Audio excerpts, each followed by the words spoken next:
Romanos 9, de 1 a 5. Ouçamos a leitura. Digo a verdade em Cristo, não minto, testemunhando comigo no Espírito Santo a minha própria consciência. Tenho grande tristeza e incessante dor no coração, porque eu mesmo desejaria ser anátema, separado de Cristo, por amor de meus irmãos, meus compatriotas segundo a carne. São israelitas, pertence-lhes a adoção e também a glória, as alianças, a legislação, o culto e as promessas. Deles são os patriarcas, e também deles descende o Cristo, segundo a carne, o qual é sobre todos, Deus bendito para todos sempre. Amém. Oremos. Pedimos, Pai querido, autor da nossa fé, que Tu ilumines os nossos olhos para que vejamos as maravilhas da Tua lei. Dê, Senhor, que o ensino revelado aqui pelo Espírito Santo através da pena do apóstolo Paulo seja aplicado por esse mesmo Espírito ao nosso coração. Que o Senhor incline o nosso querer à obediência. Que o Senhor desse texto tire aquilo que cada um de nós precisa, quer seja edificação, correção, encorajamento, ânimo, instrução, tudo de acordo com Tua vontade. É o que pedimos em nome de Jesus. Amém. Queridos, com essa passagem nós introduzimos a quarta e grande parte da carta aos Romanos. Nos capítulos de 1 a 3, o apóstolo Paulo havia falado a respeito da perdição de toda a raça humana. Ele havia iniciado a carta explicando como os gentios, que nunca ouviram falar do Evangelho, nunca ouviram falar do Deus verdadeiro, como eles estavam perdidos porque têm a revelação natural e têm a revelação no coração, ambas vindas do próprio Deus. E em seguida ele fala no capítulo 2 que os judeus também estão perdidos, porque tendo recebido a revelação escrita, da mesma forma não seguiram essa revelação. E até metade do capítulo 3 ele fala então da perdição de todos os homens. A primeira parte da carta aos Romanos é a perdição de todos, gentios e judeus. A segunda parte começa na segunda metade do capítulo 3 e vai até o capítulo 5. Aqui o apóstolo Paulo explica como é que pecadores, como os gentios e os judeus, são justificados gratuitamente pela fé por Deus, mediante o trabalho completo e perfeito de Cristo Jesus. Ele trata disso nos capítulos 3, 4 e 5. Depois, nos capítulos seguintes, 6, 7 e 8, Paulo fala de que maneira estas pessoas, pecadores, que foram justificados pela fé, eles devem viver aqui nesse mundo. Eles são libertos do pecado, capítulo 6, libertos da condenação da lei, capítulo 7, e vivem uma vida no Espírito, capítulo 8. E ele termina o capítulo 8, foi a última mensagem que nós tivemos nesse capítulo, nos assegurando da fidelidade de Deus e de que nada nem ninguém pode nos separar do propósito salvador de Deus. Ele termina perguntando: quem poderá nos separar do amor de Deus em Cristo Jesus para conosco? Se Deus é por nós, quem será contra nós?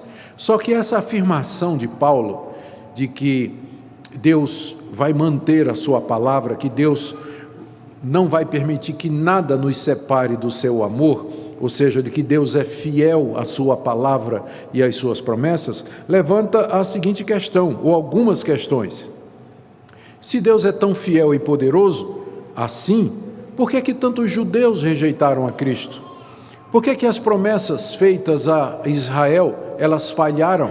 Deus também prometeu muita coisa à nação de Israel. Ele prometeu muita coisa a Abraão e aos seus descendentes. Mas a maioria dos israelitas rejeitou Jesus Cristo, rejeitou a salvação que Deus estava oferecendo. Como é que fica então a fidelidade de Deus? Será que a palavra de Deus falhou? Paulo terminou o capítulo 8 dizendo da fidelidade de Deus para conosco, que nada pode nos separar do amor de Deus em Cristo Jesus. E aí então a pergunta óbvia é: mas não parece que foi assim com os judeus? Porque Deus também fez muitas promessas para os judeus, mas a grande maioria deles rejeitou Jesus Cristo. Portanto, as perguntas que se seguem são estas: Existe um futuro, então, para a nação de Israel? Se Deus não cumpriu as promessas que ele tinha feito a Israel, será que ele vai cumprir no futuro? Existe ainda um lugar para a nação de Israel nos planos de Deus? Essa rejeição dos judeus a Cristo é uma rejeição final e definitiva? Existe ainda qualquer chance para os judeus dentro do plano da redenção? Estas são as questões que Paulo vai tratar nos capítulos 9, 10 e 11, que formam a quarta parte da carta aos Romanos, e é o que vai nos ocupar até o final do ano, entrando no ano que vem, né? Não tenho ideia de quando é que a gente vai terminar isso aqui, mas é o que nós vamos tratar em seguida, qual é o lugar da nação de Israel dentro do plano salvador de Deus. Essa é uma pergunta legítima que Paulo teria que responder, porque essa carta ela foi endereçada à igreja de Roma, cuja membresia era composta em grande parte de judeus que haviam se convertido ao cristianismo. E quando Paulo chegasse lá na igreja de Roma, como ele pretendia fazer essa visita, essa carta é uma carta preparatória para essa visita dele à cidade de Roma, quando ele chegasse lá, todas essas questões iam ser levantadas. Paulo, você está dizendo que a salvação agora é para todo aquele que crê em Jesus Cristo, inclusive aqueles que não são judeus. Mas e as promessas de Deus feitas a Abraão? E as promessas de Deus feitas a Davi? E as promessas de Deus feitas à nação de Israel através de Moisés no Monte Sinai? E as alianças, e o pacto, e as promessas, e todos os privilégios de Israel? E agora como é que fica? O judeu não tem nenhuma vantagem, acabou tudo. Então essas questões seriam levantadas. Paulo então, ele já começa a esvaziar essas questões antes de chegar em Roma, respondendo algumas delas aqui na carta. E é o que ele faz nos capítulos 9, 10 e 11. Essa passagem que eu li, a passagem inicial dessa sessão, ela começa com uma declaração que Paulo faz dos privilégios da nação de Israel e da grande tristeza que ele sente pelo fato de que a nação havia jogado fora esses privilégios ao rejeitar Jesus Cristo, Filho de Deus, como o Messias. Então, a minha mensagem nessa noite, ela tem 4 partes. Primeiro, Paulo faz uma declaração da sua sinceridade. Ele vai dizer alguma coisa séria e ele quer que seja acreditado. Está aí no verso 1. Em seguida, ele vai dizer a tristeza que ele sente pela situação dos israelitas. A grande maioria havia rejeitado Jesus Cristo. Em seguida, no verso 3, Paulo expressa o desejo dele de que, se fosse possível, Paulo iria para o inferno no lugar dos judeus incrédulos. E aí, nos versos 4 e 5, ele faz uma enumeração de pelo menos 9 privilégios que a nação recebeu da parte de Deus e que rejeitou ao negar Jesus como o Messias prometido. E no final, mercê de Deus, nós faremos algumas aplicações para a nossa vida. O que é que esse texto tem a ver conosco hoje? De que forma nós podemos nos apropriar dele? Vamos começar então com essa declaração que Paulo faz de que está sendo sincero no verso 1. Ele diz assim: eu digo a verdade em Cristo, não minto, testemunhando comigo no Espírito Santo a minha própria consciência. As declarações que Paulo vai fazer em seguida, a partir do verso 2, são tão intensas e soariam tão incríveis para os judeus que ele sentiu que precisava solenemente reforçar o fato de que ele estava dizendo a verdade. Porque para os judeus, Paulo era um traidor da nação de Israel, porque Paulo pregava que a lei havia passado em Cristo. Paulo pregava que os sacrifícios haviam sido terminados com a vinda de Cristo Jesus. Paulo dizia que o templo não era mais o local onde Deus era para ser adorado, mas em todo local nós somos o templo. Deus não habita mais em templos feitos por mãos humanas. O povo de Deus é o templo, ele ensina isso o tempo todo. E pior, Paulo tomou essa mensagem, essas promessas que Deus tinha feito a Abraão, Isaque e Jacó, e agora pregava a outras nações. Paulo foi pregar aos gentios, foi anunciar as boas notícias da salvação a um povo que não era o povo de Deus. Tudo isso faria com que as declarações de Paulo que vem em seguida soassem incríveis, inacreditáveis aos ouvidos de todos aqueles judeus que estavam em Roma, especialmente na igreja. Por isso que Paulo reforça, ele começa quase com um juramento, não é? Ele começa reforçando a sinceridade que ele fala. Ele diz duas coisas. Primeiro, digo a verdade em Cristo. Início do verso 1. Eu estou dizendo a verdade em Cristo Jesus. O que é que ele quer dizer com isso? Em Cristo significa que eu sou um cristão. Um cristão não mente. Cristo era a verdade.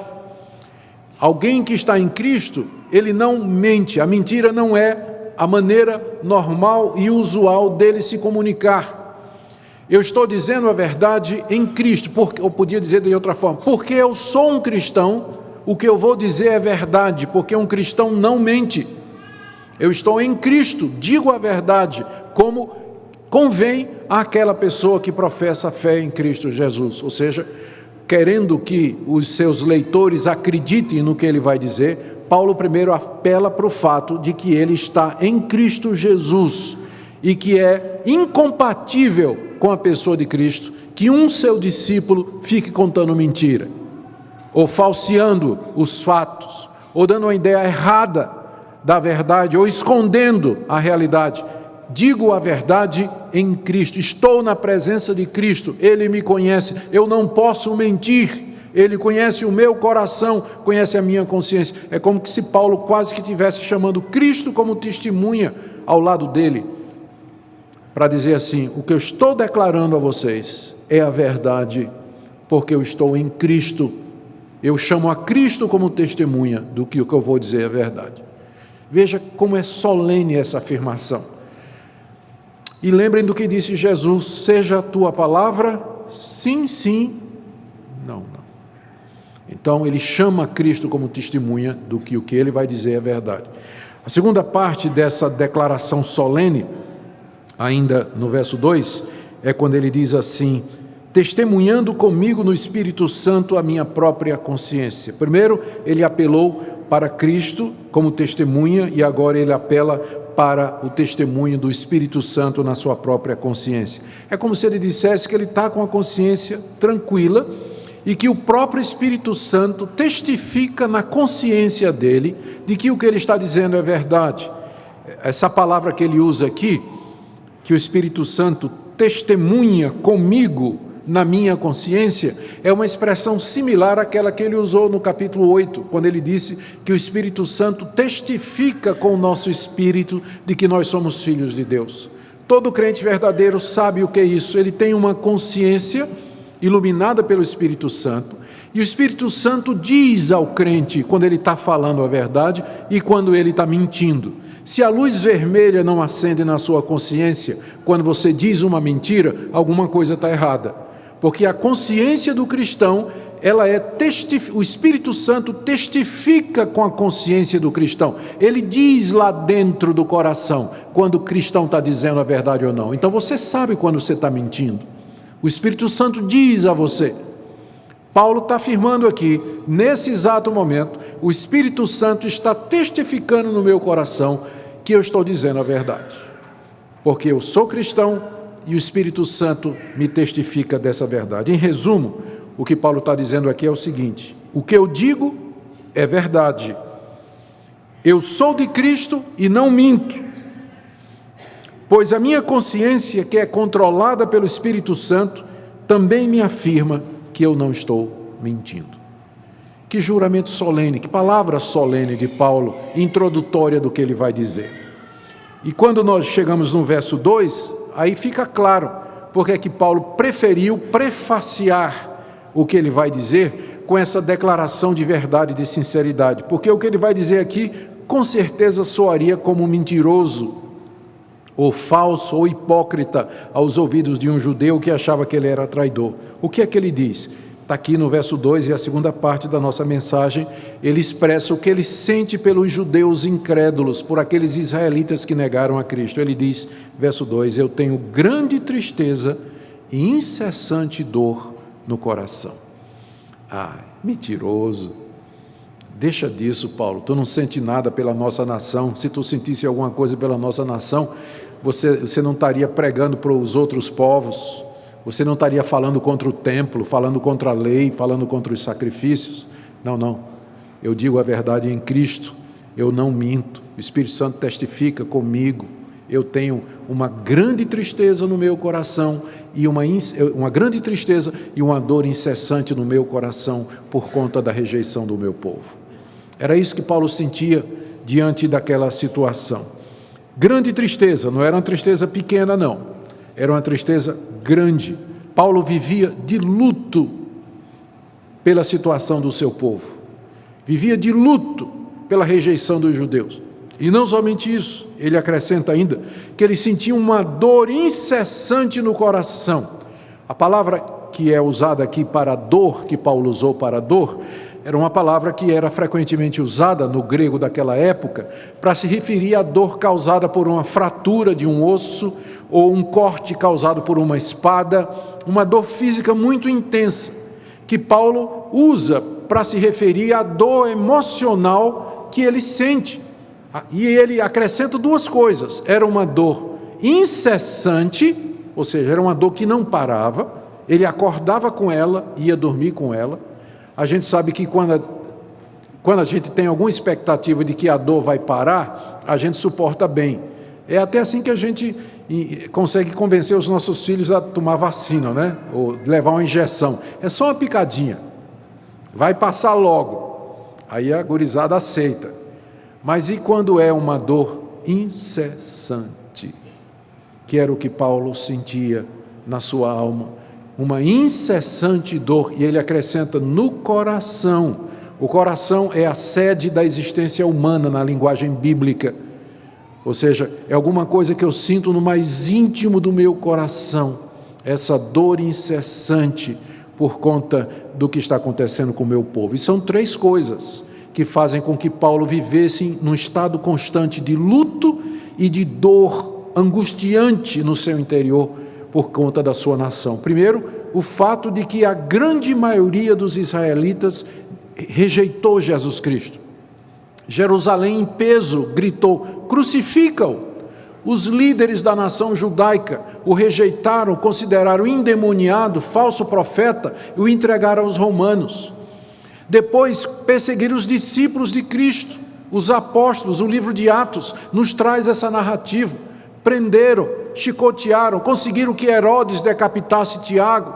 Mais adiante perseguiram o apóstolo Paulo. Em todo lugar onde ele ia, prenderam Paulo, chicotearam, apedrejaram, expulsaram da cidade e finalmente haveriam de entregá-lo como criminoso político ao Império Romano. Isso doía no coração do apóstolo Paulo, que isso era feito pelos seus compatriotas, mas havia uma dor adicional aqui. Ele não fala agora, nós vamos tratar disso quando chegar no capítulo 10, mas eu já quero dar uma adiantada aqui, capítulo 10, verso 1. Irmãos, a boa vontade do meu coração e a minha súplica a Deus a favor deles, eles aqui são os israelitas, os judeus, a minha oração e a minha súplica a favor deles é para que sejam salvos. Ou seja, eles estavam perdidos. Eles não somente haviam rejeitado Jesus Cristo, isso trazia luto e dor a Paulo, mas Paulo tinha consciência de que eles estavam perdidos. Eles seriam condenados ao sofrimento eterno, longe de Cristo, longe de Deus, sem perdão, no inferno eterno. E isso, terceiro ponto, diante dos grandes privilégios que a nação teve e que Paulo enumera dos versos 4 do verso 4 até o verso 5, como nós iremos ver. Então Paulo carregava isso, essa dor no peito, incessante, esse luto por conta dos seus compatriotas, dos israelitas. Paulo era um israelita, ele era da tribo de Benjamim, ele era descendente de Abraão, ele sentia tudo isso por conta do seu povo, porque havia rejeitado o Messias, a ponto de que alguns estudiosos acham de que essa expressão de Paulo, essa grande tristeza e essa incessante dor no coração, nada mais são do que o famoso espinho na carne, que ele menciona na 2 aos Coríntios, capítulo 12, ele lá diz que foi posto um espinho na carne dele, um mensageiro de Satanás para o esbofetear, a fim de que ele não se exaltasse.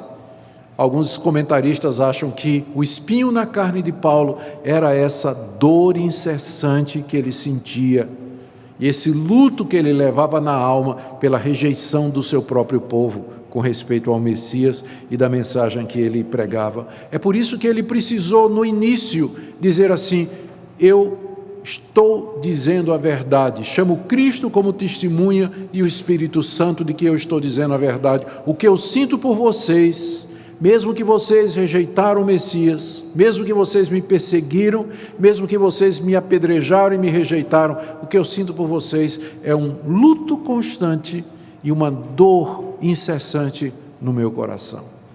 Tal era o sentimento de Paulo com relação aos seus compatriotas. Mas o que é mais surpreendente, aqui a terceira parte da minha mensagem, está no verso 3, é o desejo de Paulo com relação a esses judeus incrédulos. No verso 2 ele diz que sentia uma grande tristeza e uma dor sem fim.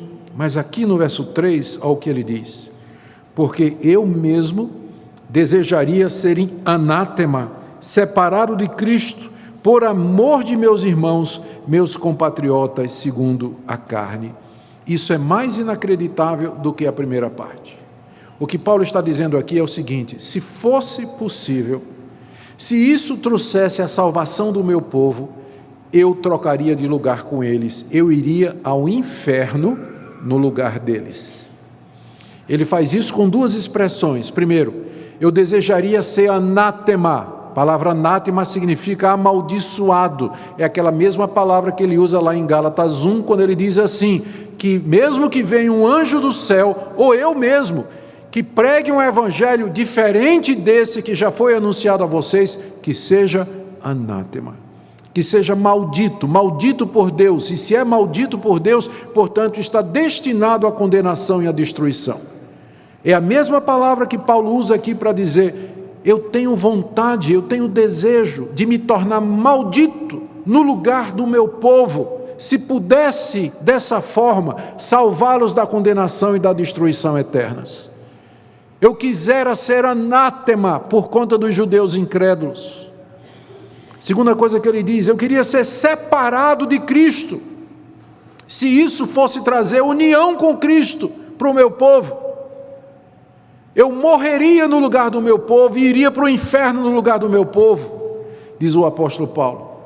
Quando ele diz, eu quisera ser separado de Cristo por amor do meu povo, ele está dizendo que o amor dele pelos israelitas é tão grande, que se fosse possível, ele se desligaria da graça de Deus em Cristo Jesus, e no lugar dele colocaria os judeus, para que eles fossem salvos, enquanto que Paulo experimentaria ou iria para o inferno no lugar deles. Tal era o amor que Paulo sentia pelos seus compatriotas, pelos seus conterrâneos, por aqueles irmãos de carne, de sangue, da sua própria raça. Era isso que ele sentia e esse era o desejo que ele tinha. Era dessa forma que ele ansiava pela salvação daqueles judeus. Não é à toa que, apesar das pedradas, das cadeias e das chicoteadas, onde Paulo ia, a primeira coisa que ele fazia, ele ia na sinagoga e pregava o evangelho para os judeus. Ele era imparável. Eu sei que não tem essa palavra, não é? Mas os judeus não paravam Paulo. Quanto mais eles batiam em Paulo, mais Paulo ia na sinagoga, mais ele ia atrás dos judeus, pregando o evangelho. Tal era o amor e a compaixão que ele sentia por estes seus irmãos de sangue. É claro que aqui nós nos lembramos imediatamente de um episódio do Antigo Testamento, que está lá no livro de Êxodo, capítulo 32, quando Moisés desce do Monte Sinai, lá no deserto, e ele encontra os judeus fazendo o que no pé do monte? Adorando 2 bezerros de ouro. Moisés descendo com a lei de Deus para entregar o povo, depois de 40 dias de comunhão com Deus, e lá, esse mesmo povo com quem Deus estava fazendo uma aliança, o povo estava adorando 2 bezerros de ouro, sob o comando de Arão. Aí, olha o que é que diz Moisés, Êxodo 32, de 30 a 32. Disse Moisés ao povo: vós cometestes grande pecado. Agora, porém, subirei ao Senhor. Ele ia voltar lá para o alto do monte para falar com Deus. E porventura farei propiciação pelo vosso pecado. Tipo, quem sabe eu consiga convencer Deus a perdoar vocês. E aí ele foi, subiu no monte, tornou Moisés ao Senhor. Ele voltou lá para o alto do monte para falar com Deus. E disse para Deus: o povo cometeu grande pecado, fazendo para si deuses de ouro. Agora, pois, perdoa-lhe o pecado, ou senão, risca-me, peço, do livro que escreveste. Moisés disse a Deus isso: ou o Senhor perdoa esse povo, ou o Senhor risca o meu nome do livro da vida. É a mesma coisa que Paulo está fazendo aqui. Ele está dizendo: se fosse possível, eu daria a minha vida. Mais do que isso, eu suportaria as penas eternas, se isso trouxesse salvação para a minha nação. Tal era o amor e a compaixão que Paulo tinha por aquelas pessoas. Mas agora chegamos no ponto 4, onde nós vemos a causa mais profunda dessa disposição de Paulo de trocar de lugar com os judeus incrédulos, pelos quais ele sentia um luto constante e uma dor incessante no coração. Nos versos 4 e 5, Paulo enumera os privilégios que a nação de Israel havia recebido. E é isso que entristece o apóstolo Paulo mais do que qualquer outra coisa. É que essa nação que virou as costas para Jesus Cristo não era uma nação qualquer, mas era o próprio povo de Deus, o povo que recebeu privilégios inumeráveis ou indizíveis comparados com a situação das nações que viviam em trevas naquela época. Olha só os 9 privilégios que Paulo enumera. Começando no verso 4, ele diz: são israelitas. Israelita é o nome étnico da raça que descende de Israel, que é o mesmo Jacó. Ou seja, eles são dessa raça que o Senhor escolheu. O Senhor não escolheu nenhuma outra raça, mas os descendentes de Jacó, leia-se Abraão, Isaque e Jacó, os 3 patriarcas, são israelitas. Eles fazem parte dessa raça escolhida. Segundo, ainda no verso 4, pertence-lhes a adoção aqui é a adoção de filhos. De todas as nações do Antigo Oriente, Deus escolheu apenas a nação de Israel e os adotou como sendo filhos seus, como sendo povo seu. E não foi por mérito, não foi porque os judeus eram melhores do que os assírios, os egípcios, os mesopotâmios, os babilônicos, os sumérios ou os cananeus, nações maiores e mais poderosas. Deus foi exatamente pegar uma naçãozinha composta de 12 tribos nômades, pastores, errantes que não tinham uma terra própria, e Deus os adotou como seus filhos. Não era por mérito, foi por graça soberana que Ele escolheu os filhos de Abraão, porque tinha nações maiores, mais poderosas, que Deus poderia ter escolhido, mas Deus adotou somente os judeus e deixou de fora todas as outras nações com seus milhões de habitantes. A nação de Israel era um tiquinho assim, comparado com o grande reino babilônico, por exemplo. A eles pertence a adoção. Terceiro, ainda no verso 4, a eles pertence a glória, ou seja, Deus revelou a sua glória somente à nação de Israel. Foi a nação de Israel que Deus revelou os seus milagres no deserto durante 40 anos. Foi a nação de Israel que Deus realizou grandes sinais contra os deuses do Egito.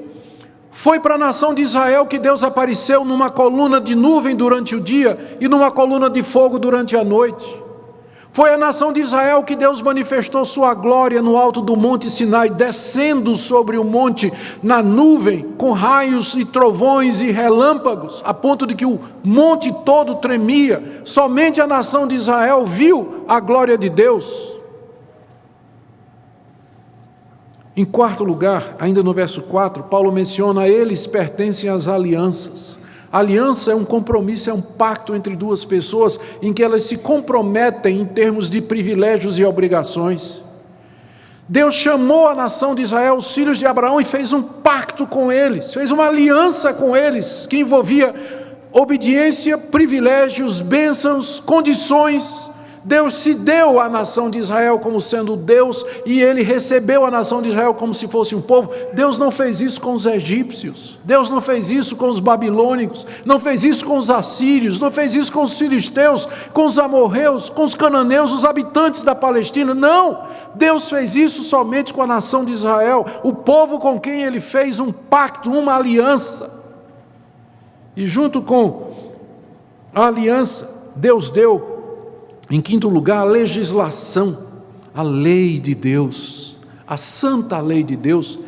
Foi dada somente aos judeus os 10 mandamentos, mostrando a santidade de Deus, as leis referentes aos sacrifícios, de que maneira os judeus poderiam ter perdão de pecados através do sacrifício de animais, o ministério dos sacerdotes funcionando como mediadores entre o povo e Deus, as leis a respeito da terra, do convívio com o próximo, leis a respeito do casamento, da propriedade, do dinheiro, do uso da terra, leis sábias, leis boas, como nenhuma outra nação tinha. Deus revelou toda a sua sabedoria e santidade somente à nação de Israel. Todos os outros povos estavam na ignorância, nas trevas, adorando falsos deuses, adorando o pau, a pedra, o bronze, o ouro, a prata, o sol, a lua e as estrelas. Somente a nação de Israel sabia quem era Deus. Como ele diz em seguida, o sexto privilégio, ainda no verso 4, o culto. A eles pertence o culto. Deus revelou-se somente a Israel no que diz respeito ao culto, como ele queria ser cultuado. E ele começa dizendo assim: não terás outros deuses diante de mim. Porque no culto das outras nações, era um culto politeístas. As pessoas adoravam Astarote, Renfã, adoravam Baal, Azerá, todos esses deuses ao mesmo tempo. Cada pessoa tinha dezenas de deuses. Mas Deus diz à nação de Israel: você não vai ter outros deuses além de mim. Outra coisa, não faça imagem de escultura de mim. Eu não quero ser adorado através de imagens. E terceiro, você não vai tomar meu nome em vão, você vai levar a sério o culto a mim. Deus deu culto à nação de Israel, o verdadeiro culto, de que forma ele deveria ser adorado, e a nenhuma outra nação foi dado esse privilégio.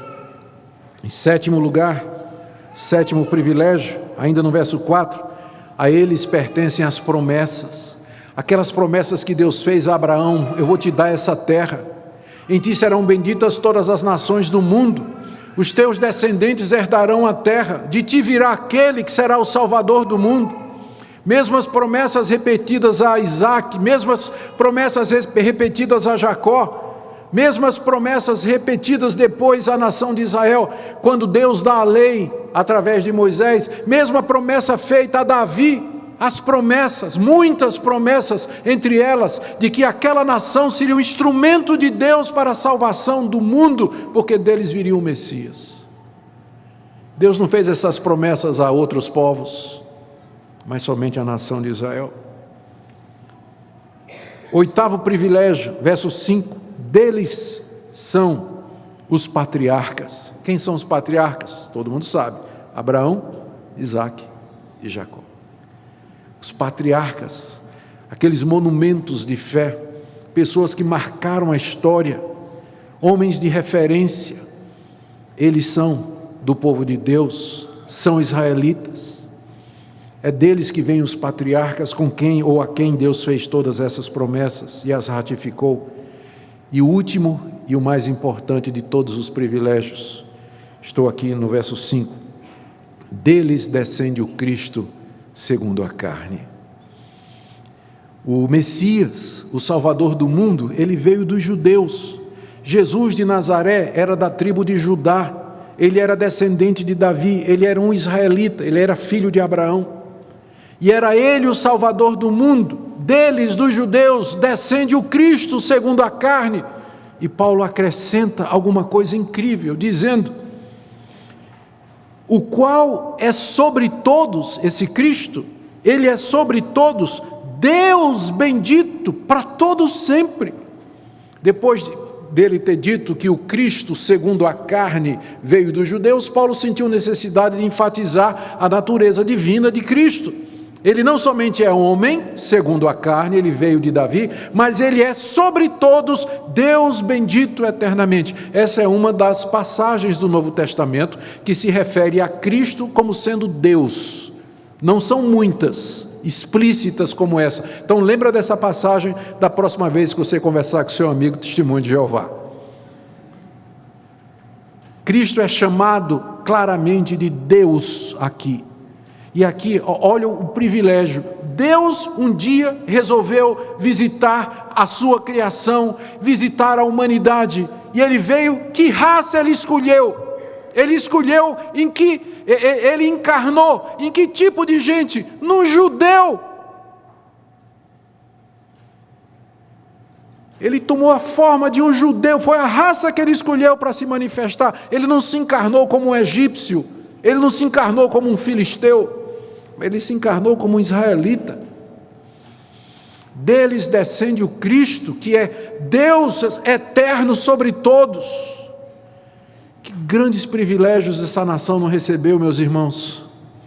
Vocês podem agora entender a dor de Paulo, o luto de Paulo, e a dor constante no coração dele, incessante, quando ele vê que essa nação que recebeu todos esses privilégios, na hora que o Messias chegou, na hora que as promessas se cumpriram, na hora que as alianças se ratificaram, na hora que toda a legislação chegou ao seu final, a nação virou as costas, veio para o que era seu, e os seus não o receberam. Por isso Paulo vivia de luto com relação ao seu povo. O que é que isso tudo significa para nós hoje? Eu queria tirar pelo menos 4 lições para nós, para encerrar. Essa passagem, em primeiro lugar, nos ensina, de uma maneira muito clara, que rejeitar Cristo trará como consequência a perdição eterna. É óbvio. Se você rejeitar Cristo, você vai sofrer a perdição eterna. É isso que fazia com que Paulo chorasse pelo seu povo. Não é apenas porque eles rejeitaram, tiveram uma opinião diferente, não era apenas uma questão de divergência de opinião, não, era algo mais profundo. Paulo sabia que ao rejeitar Jesus Cristo, os judeus estavam perdidos. Gente, e aqui eu quero dar uma palavra àqueles que pensam que os judeus, eles têm algum tipo de vantagem ou privilégio quanto à salvação, pelo fato de terem recebido tudo isso. Eles receberam todos esses privilégios, é verdade, mas esses privilégios em si, eles não garantem a salvação dos judeus. Se os judeus não crerem em Jesus Cristo, porque se fosse possível, por que Paulo estaria chorando? Por que ele sentiria essa dor e essa tristeza? É porque, apesar desses privilégios, se o judeu não crer em Jesus como seu Senhor e Salvador, e da mesma forma você e eu, ou qualquer outra nacionalidade, nós estamos perdidos nas nossas ofensas e pecados. Não há redenção a não ser mediante Jesus Cristo. O texto deixa isso muito claro, e eu quero que fique claro na sua mente e no seu coração nessa noite.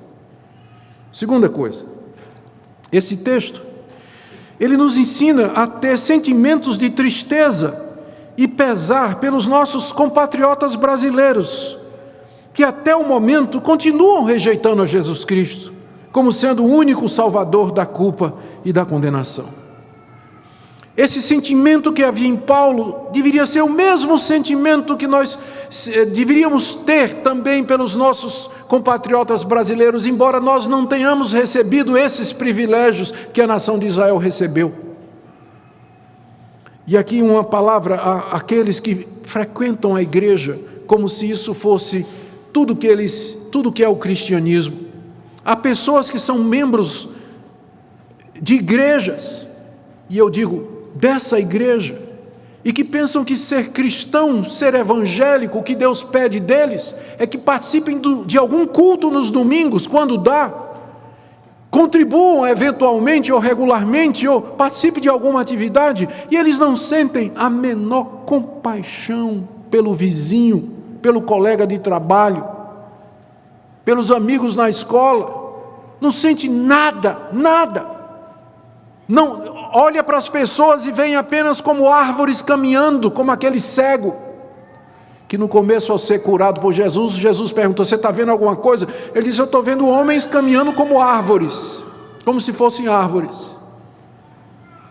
E é assim que muitos cristãos olham para os outros, veem apenas árvores, não estão vendo almas condenadas ao inferno. São pessoas para quem o cristianismo se reduz a mera religião. Você vê o apóstolo Paulo aqui penando, sofrendo no coração por conta da situação do seu povo. Sentimos alguma coisa parecida com isso? Ou será que o seu cristianismo é apenas uma religião centrada na sua pessoa, nas suas necessidades, naquilo que você deseja e naquilo que você quer obter da parte de Deus? Terceiro, essa passagem também nos ensina que nós temos que amar os nossos inimigos. Esse pessoal, o que eles puderam fazer para acabar com o apóstolo Paulo, eles fizeram. Ainda assim, Paulo diz: se fosse possível, eu iria para o inferno no lugar deles. Paulo está seguindo aqui os passos do seu mestre, que na cruz do Calvário disse: Pai, perdoa-lhes, porque eles não sabem o que fazem. Não deveria ser essa a disposição do nosso coração quando as pessoas nos magoam, nos perseguem, nos ofendem? Mas o que é que a gente vê entre os cristãos? A lei de talião, olho por olho, dente por dente, bateu, levou. Mexeu comigo, bato de volta. Falta misericórdia, compaixão, amor e perdão.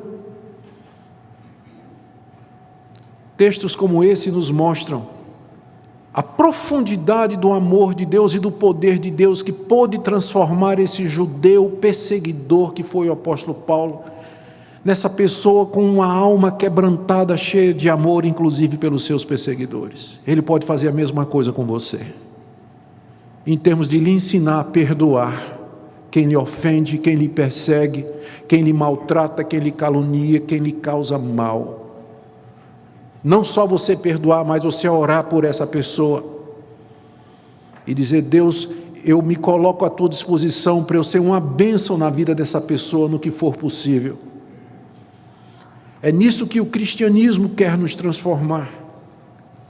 Última coisa, Paulo nos mostra aqui que Deus é gracioso e muito bom. Ele é misericordioso, Ele é compassivo. Olha o que Ele fez com essa nação. Que grandes privilégios Ele deu para esse povo.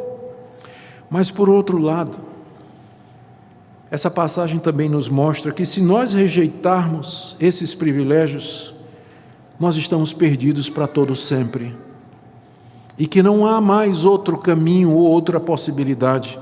E quando eu preparava essa parte de aplicação, o primeiro grupo que veio na minha mente, perguntando a mim mesmo: para quem especificamente essa palavra, essa aplicação aqui, ela é destinada e própria? A resposta é aos adolescentes, juvenis e crianças que estão aqui, que estão me ouvindo. Vocês nasceram num lar evangélico.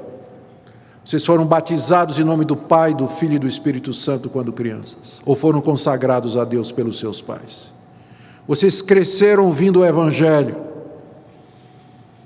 ouvindo a palavra de Deus, decorando a palavra de Deus, cercados de amor dentro de uma comunidade que em vários sentidos os protegeu durante muito tempo da influência do mundo.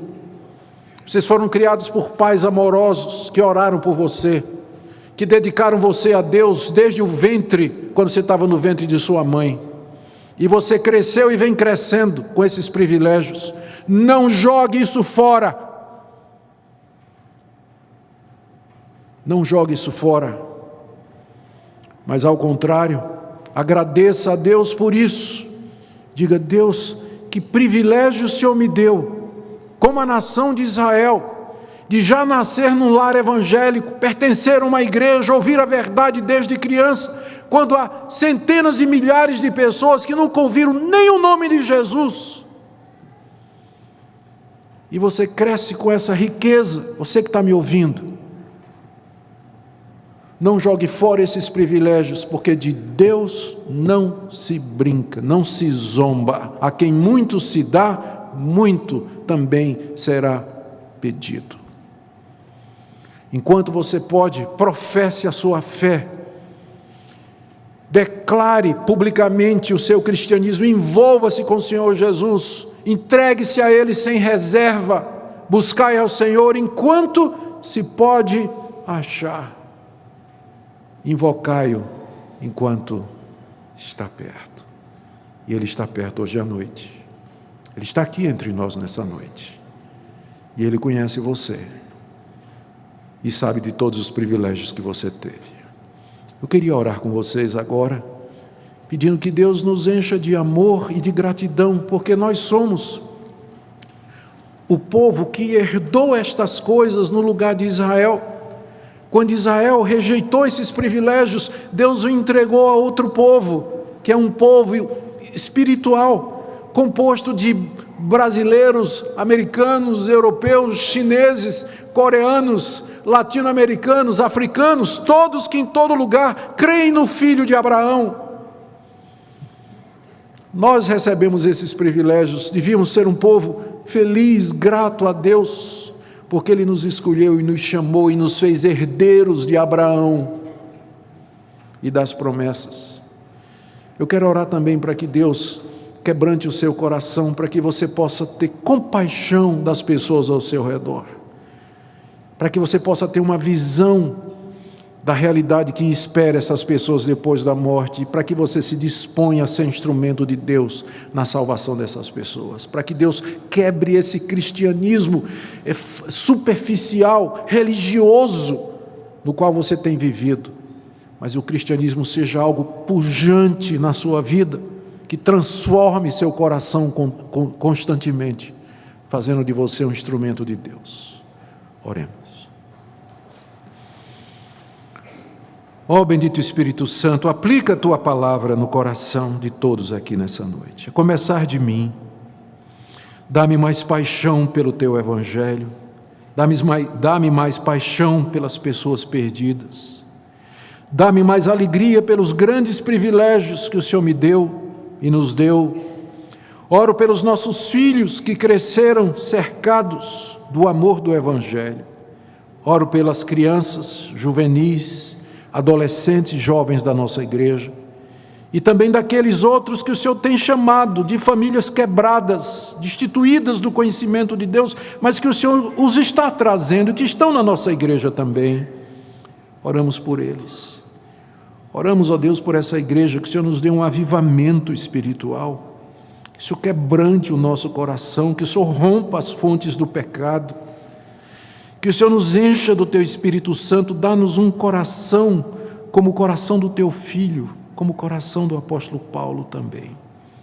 É o que nós te pedimos em nome de Jesus. Amém.